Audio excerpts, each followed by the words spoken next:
maybe 2 to 3 minutes later on in the game. And to make such an important choice, you have to put lots of thought into it, and whatever you do choose, it's going to have enormous effects. Okay? Any other choices? What about Yeah. zealots or expand? Okay, zealots or expand. Although, okay, we'll see how these two interact, because the number of zealots you make for that early stage might be discrete. Like, you do make 1 or 2. You can't be like, I'll half-fast it. I'll make half a zealot. Maybe it'll attack something. Like, half a zealot doesn't attack anything. So we can say zealots versus expand, but that's good. Economy. All right, like other races. I was going to say carriers versus arbiters. Carriers or arbiters, exactly.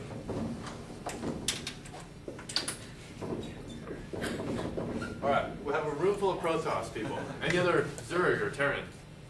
Mutalist or Hydratech? Exactly. Mutalist versus Hydrus Mass versus Lurker. So here's an example of discrete choices that have more than 2 choices, but they're still discrete because you only pick one or the other. I mean, you might think, oh, what if I pick Mutalist and Lurker? What are you going to do? Have like 1 Mutalist and 1 Lurker? That's not going to have any effect. So although it's a choice that you can make, it's just, well, has no effect. So it's not worth making. And for Terran, we can say something like mech. It's this one. Something like mech versus bio can be an example of a discrete choice as well. How about some continuous choices? When to expand. You can expand at any time you choose. So when you expand is going to be very important. What else? How far out to scout or move anti-scouting units? Exactly. How far to scout? Anti-scout.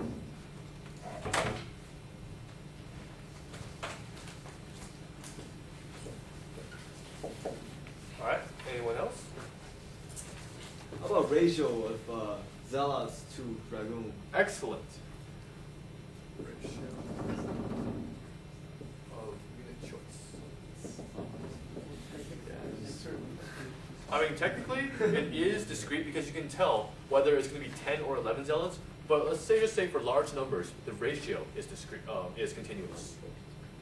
So things like when to expand or attack, or to scout, how far to, or where to scout or anti-scout, buildings, attack, ratio of unit choice is excellent. Yep. Building placement? Yep. Where to buildings. Oh. And how about how to attack? This doesn't actually depend. I mean, this is like a sum. I mean, this depends both on position and on time. But how to attack, how to approach an enemy. Oh, sorry, just kind of the 5 W's. I was like, could you have who, what, where, when, and why for continuous? Well, yeah. I mean, who, what, That'd be like multiplayer for who, I guess. where, when, why. The why is kind of difficult to quantify, so it's kind of hard to answer using what we know. But that's definitely, those are all true.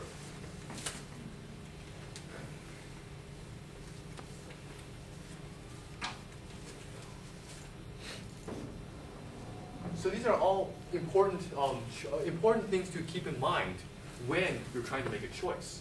Okay. Now these choices will echo forward in time and have a great deal of effect, so to speak. So for each choice has the effect. The integral from the time you made the choice to time naught of let's say f of t. F of t, where f of t is some function. We don't exactly know what it is But f of t is dependent on several things. F of t is greater than 0, obviously, because it has some effect. And it's always less than your production, and also less than your economy. I mean, this makes perfect sense, right? Because if you can't pay for something, or you don't have the facilities to produce it, and let's say I have 3,000 minerals, I want to make 5 carriers, but if I don't have the production facilities, then I can't actually make this choice. Or economy. If I have 7 gates and off of 1 base, I can't make the choice to make 7 zealots at once. So we're not going to define what f of t is exactly, but you can just see f of t as some function that describes a range of all your available resources in the future. We'll go slightly more into f of t and how it works in vector space in just a few moments. So we're here looking at choices between, and the difference between discrete and continuous choices. So how does this equation change for discrete or continuous? Well, for discrete choices, we're going to have this this integral right here. Let's let it equal n, so I don't have to write this whole integral. So if we have this integral equal to n, then your choice is going to lead to an effect of either n or 0. Okay? So because the difference between n and 0 is so large, that's why, well, of course, these decisions have to be more precise, more exact. And we'll see, well, with vectors later. Continuous choices, on the other hand, have a continuum between 0 and n. Let's just suppose the maximum effect you can have is n, and the minimum effect you can have is 0. So you can have any range here between 0 and n, where the range is lambda times n, and we can let lambda equals the time, the current time minus the time of choice divided by the change in time. So you can be like, oh, I can scout now, or I can scout in 10 seconds, or I can scout in 20 seconds, or 30 seconds, or any number in between. However, okay, I'm going to make my choice, and I'm going to choose to scout at 6 seconds. And then we plug this 6 seconds into this lambda n, and we can see its effect on our economy, on our army, on our production, and our knowledge, or any number of resources we may have. So the difference between discrete is that you can only choose 0 or full n, whereas continuous you can choose something in between. And this something in between is going to be really important when we talk about timing and whether or not, and we can talk about timing and just exactly when to do stuff. Yes, Kevin? All right.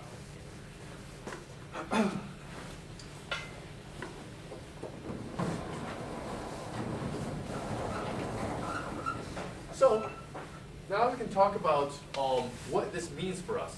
If you remember back to week 2, I guess what it was, with unit vectors. We'll have a certain vector. Let's call it P, the P vector. And this P vector is composed of C sub 1, C sub 2, C sub 3, all the way down to C sub m. We can see the C sub m, we can see each C as a description of our available resources. Resources could be anything you name it to be, as long as you can quantify it. For instance, C sub 1 could be probes, C2, zealots, C3, dragoons, etc. You could also name it differently. You can also say, are my income, my territory, my production facilities, or you can name it whatever you want to name it, as long as you have the appropriate method of describing it. So, anywhere along this path right here, since it is a continuous vector, a continuous choice, we can choose to be any direction. So let's suppose we have certain production, all right? Our production is production P. And then integral of P dt will be our total production during this time. It's going to be, let's say, n, okay? So what this tells us is that at some future time, we're going to have, excuse me, we have the ability to move n in some direction, okay? So, I mean, you don't have to produce to your limit, but it's obviously best to do so. So, I mean, this is fine and easy and dandy for us, right? Because we know exactly what we have. I have exactly 9 drones, I have a spawning pool, and, 12 zerglings. That's very easy to do. But what about your opponent? What you don't know about your opponent is the reason why you scout. So, what do we know about what do we know about our opponent? Our opponent, let's say, has a similar graph, like so. So suppose we're playing Zerg versus Zerg, right? Fun matchup. We'll start with their N1 here, and their N2 here, and their time here, of course. But from the very beginning, you have no clue whatsoever what they're going to build. They have the ability to, let's say, start drones or not start drones. So they have their entire the entirety of their quarter cone, because it is what they're able to make. So we have some future time right here, and then we have their total possible production, and then you can see how this propagates through time. So can you guys see what this would be in 3D? Some of you nodding, some of you no? Alright, looks good. So we can see our code. We see it doesn't go negative, because, I mean, who would kill their own drones? I mean, it takes a lot of micro. I've got to be honest, it takes a lot of micro. So we see it going positive in every direction. During any of this time, we have no clue what they're doing. So that's where scouting comes in. So at the beginning of the game, we send our overlord through. We send our overlord still going, still going, still going. And voila, you're hovering over their base. You get an exact count on what they have. So instead of having a whole range of what they can possibly have, they instead are limited to a single point. You say, I see exactly 9 drones and 1 hatchery. I know exactly where their resources went. So they've gone completely up this route, up to here, and we know that their Zergling vector, their Zergling element, is going to be 0. Okay? So that's the effect of scouting. Now we have to discuss some more realistic examples of scouting. So suppose you're a Protoss, and you're trying to find out how many Zerglings or what status the Zerg is at. And then you find a certain number of drones. That's great. But you know for a fact that the possibility of their economy is a lot stronger than what they have shown. So this leads us to the fundamental assumption of scouting, number 1. Scouting. The enemy resources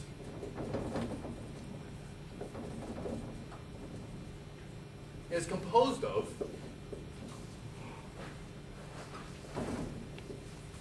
two portions, okay? The first portion is going to be the resources that you see.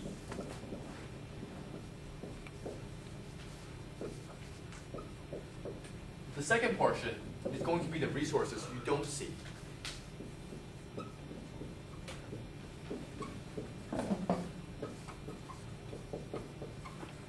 Okay? Let me repeat that. Your opponent is going to be composed of the resources you see and the resources you don't see. Sounds pretty intuitive, but it has amazing effect.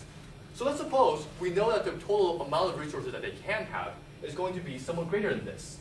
So they'll have a little quarter circle of uncertainty now. So instead of being exactly right there, we say, the Zerg's got to have more than this. We'll see from our C sub, and then so we'll have a certain P, and then we'll have a certain P at a different time. So this is T now, this is T earlier, T choice. So how does our vector change? Well, we can denote P current minus P choice as delta P. And we already know what delta P is, because we already showed it right here. Delta P could either be n or 0, or it could be n through 0 for different choices.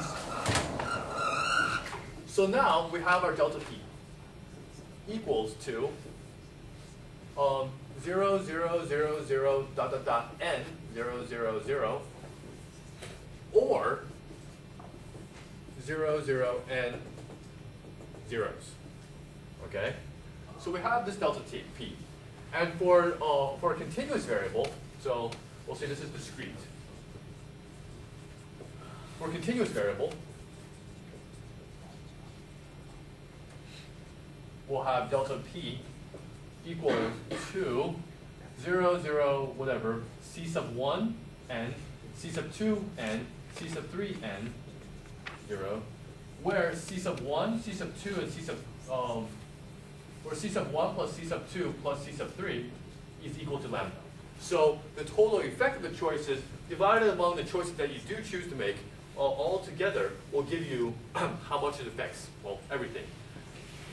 And to be more specific, this could mean like, oh, I'm going to choose to make drones instead of zerglings, and that's going to affect my economy like so. It's going to affect my army like so. So you can denote these however you like.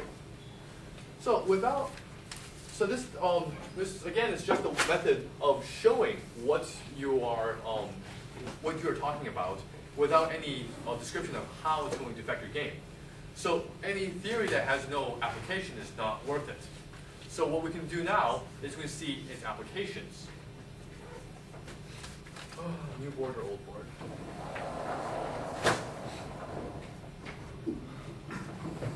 Alright, I guess we'll put it here. So everyone have this down?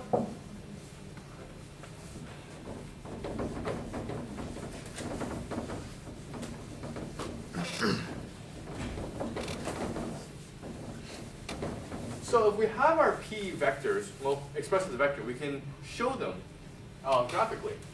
Let's take an example, something we can actually use. For instance, this is our timeline, okay? Demonstrates going forward in time. And we call this n1 for our axis, our dimension 1, and n2 for dimension 2. So let's take our z vector, okay? Zerg vector. And we'll make it very simple. We'll make it drones and zerglings. Okay? Because, I mean, this is as simple as it gets, because each action on drones or each choice on drones or zerglings affects the other one directly. They have a direct relationship, and that's great. Okay? So, what can we say about the initial condition? Well, at time equals 0, we're going to have 4 drones, right? So let's say we start right here.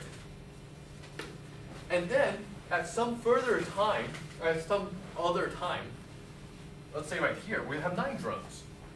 So, at a certain time, we're going to have 9 drones right there. It can be represented like so. And then at some future time, we can have a choice of how many zerglings and how many drones. This can be demonstrated as such. So if we express time as going up, we can draw a time vector there, and we can say, oh, how much production do we have? Well, we have the ability to produce up to this many drones or this many zerglings. And then anywhere along this path, so they can either have slightly in here or slightly in here. So they can have any amount in this little corner of uncertainty. We can denote this as r sub u, where r is uncertain, and the vector to the point itself is going to be r. Okay? So essentially, your opponent can have r vector plus r sub u vector magnitude multiplied by some direction. Okay. Does everyone know what r is? Man, you guys are tired. Then RU then would represent the uncertainty, the magnitude of the uncertainty. How much of their army, or how much of their resources that you know they must have, but is missing. And then the U vector, this uncertainty vector, would be in which direction did they choose to go in their uncertainty. Yes? Shouldn't we assume that they're always on the most efficient frontier? Yes. I mean, if you're playing a good player, then it's the middle is removed, and it's simply the outside line. It's a great observation. You seem to be drawing these as arcs. Shouldn't they be just straight lines? If you get down to it, yes. It's a lot simpler to calculate when you're approximating them as arcs. But technically, you're right. They could be up to here and up to here. And we can have this as r sub u. And then we can have this, crap. And there. Okay? No, I mean, it'll be one straight line. Because, for example, somewhere in the middle, Oh, you can't have, like, if you're going between drones and zerglings, or, okay, got it. Yep, Yeah. you're right. Doesn't that represent resources used? The radius? The radius? Yeah. But the difference is in, let's say, math, the resources, the magnitude of the resources is the sum of all these squared, whereas for us, it's just the sum of all of them. For instance, our drones and zerglings, if they're C1 plus C2, the magnitude of them is simply that. If this was actual like three-dimensional space and math, so to speak, the total amount would be C squared plus C1 squared plus C2 squared equals C total squared. Okay, and using pure vector spaces, this isn't the case. We can just say I mean we know for a fact that C1 plus C2, because the number of drones plus zerglings, well, drones plus 2 times zerglings has got to be equal to this number. So perfect, very good observation. So to recap what we just been talking about. When you're playing against a good player, then your the opponent's going to be along this very outside line because they're going to be on the very edge of development. While and also this is a straight line because the sum of where it is on the N1 and N2 axes describe how much there is. Good, very nice. What is your equation? What? R vector plus RU. Oh, okay. Are we back in here? Yeah. What do you mean by that equation? What? What do you mean by that equation? Okay, so R observed is what you can physically see, okay? And you also know that there must be some other resources that you can't see. So by 1 and 2. So their total R is going to be some unknown, but it's going to be composed of something you can see and something you can't see. So we can say the magnitude of what you can see and the magnitude of what you can't see put together equals the calculated magnitude of all the available resources that the person could have gotten. And so I guess what this is the true vector for your opponent's resources is going to be what you observe and what you can't observe multiplied by some direction that they chose to invest in. That's what U is, the direction. Right. Yeah. Oh, that's what this U is. So whether they went here, here, or okay. Now, how does this echo forward in time? This is going to say, well, so as you go further in time, the additional amount that you could be off by is going to be like so. So this is your new, I guess you can't use radius anymore since with the corrections, but well, radius. It's going to be the new radius of uncertainty, okay? And well, this is going to be R sub u in either direction or any position along this line is going to be equal to R u observed plus the integral of f of t dt. And f of t being the f of t we discussed earlier with the limited by economy and production. So how do we get rid of this uncertainty? Because until you can observe something, until you know what opponent you're fighting against, you're in the dark, right? So you get rid of this R sub u by scouting and observing them. All right. Let's take another real example now. Let's suppose you are Protoss, okay? And you're Protoss, and you're trying to figure out how much your opponent has. This is going to be your curve, okay? Or line. Let's suppose you're going the standard Protoss build for current day, and then you want to expand, right? Everyone wants to do that.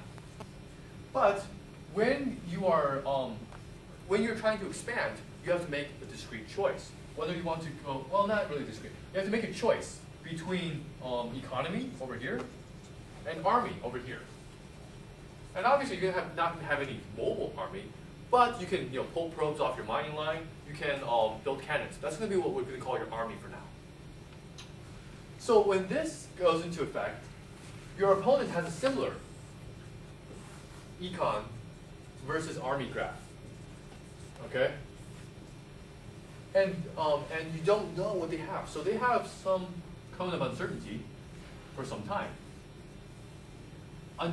So what the point of this is, if your opponent has this, you must also have some sort of army to be able to counter that.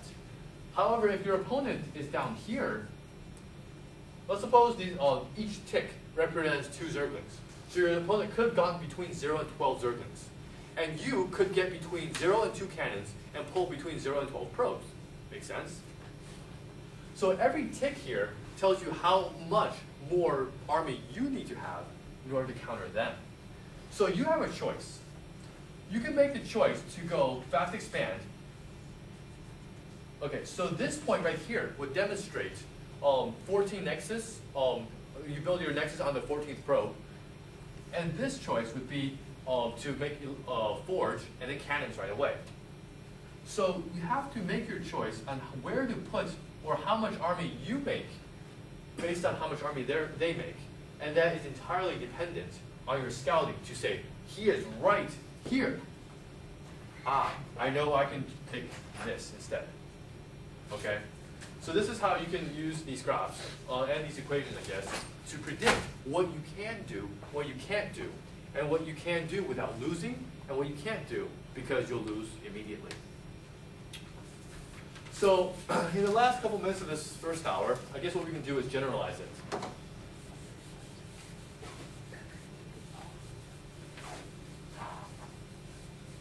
So instead of just having 2 vectors in economy and army or zerglings and drones or whatnot, we'll have n vectors. So we'll have your vector, let's say p. Your p, you know everything about yourself. So we just have this p. But you also know what you're going to do. So plus your delta p has to be greater than, well, at least the army of it has to be greater than, or you have to maximize your economy, or whatever you want to do with these vectors. You have to be greater than your opponent's z observed here. So one of these has got to be it. And Yeah. so I guess expanding on what that guy, why it's a straight line, the norm should be an L1 space norm instead of an L2 space norm. Go to we'll see.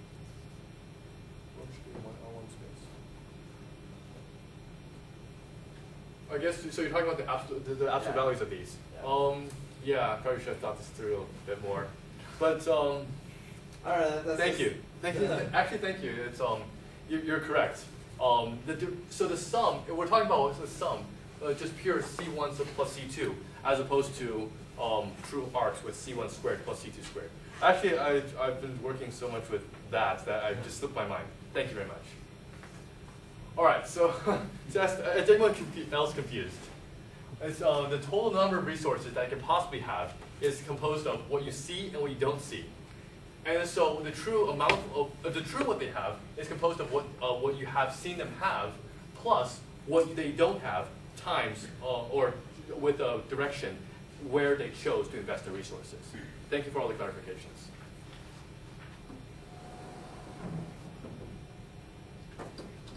So, I guess for contrast,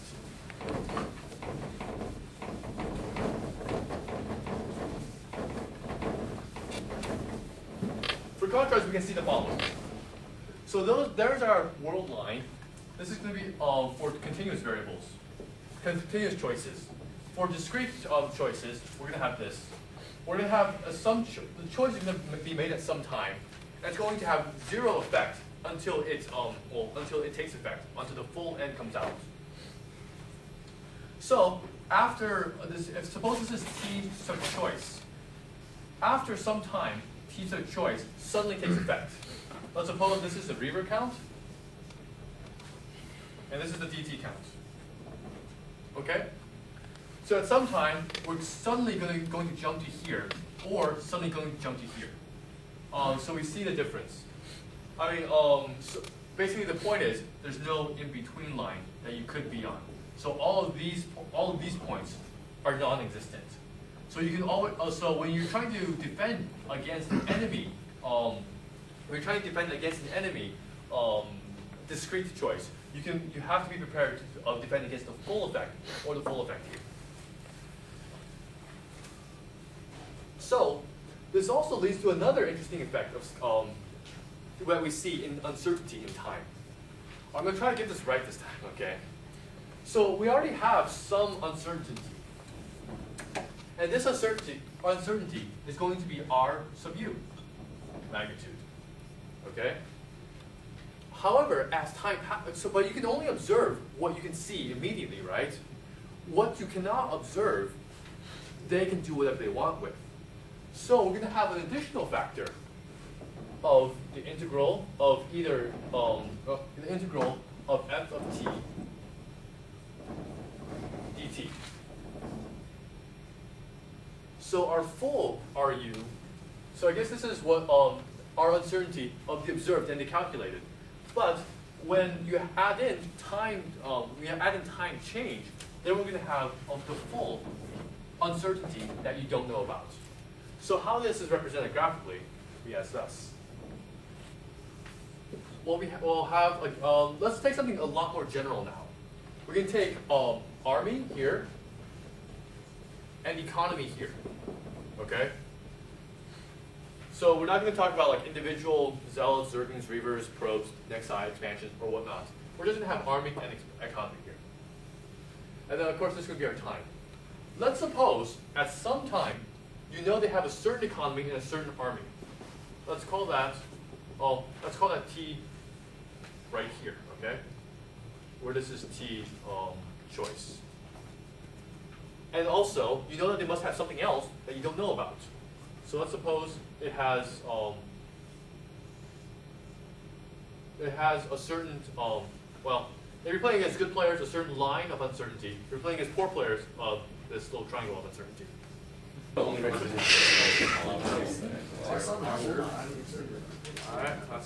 thanks for your patience. Sorry about those technical difficulties earlier. They seem to happen every week. Alright, and so I guess announcements. I'm still working on getting your homework graded. I've been kind of busy lately. I have, class and labs and homework and midterms, just like you guys. I'll try to get all your homework graded by next Thursday, so you can look over them over spring break. The homework for this coming week is not up yet. I'm going to see how far we get through this week, during class today, before I post the homework. So it should be up by tomorrow or Saturday. Next order of business is congratulations to our CSL team for winning once more. MIT. So Berkeley and University of Texas are the only two schools that are still undefeated so far. And so that is why we will be facing off this coming, Saturday or Sunday, one of the two. This week. What was the score against MIT? 3-2. Nice. Okay. It's been 3-2 every single week, but we won.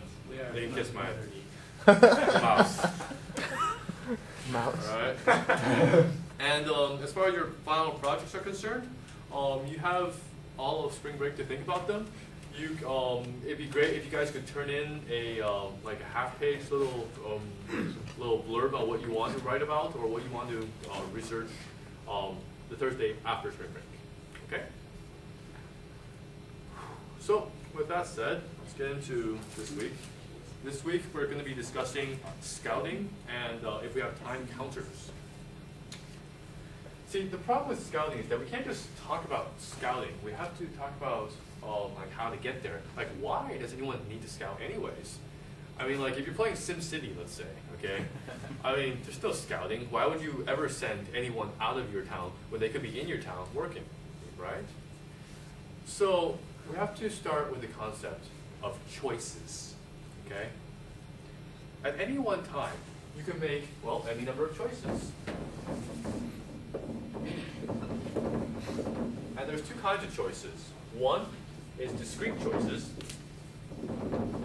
and the other is continuous. Yep, continuous choices. Like, discrete choices could be like, are you going to have eggs or ham? You can't have both, okay? Are you going to go to Berkeley or MIT? You want to win or lose? You can't have both, right?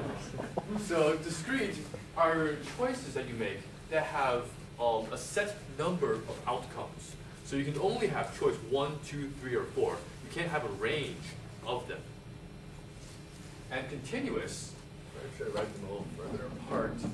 Continuous choices, continuous,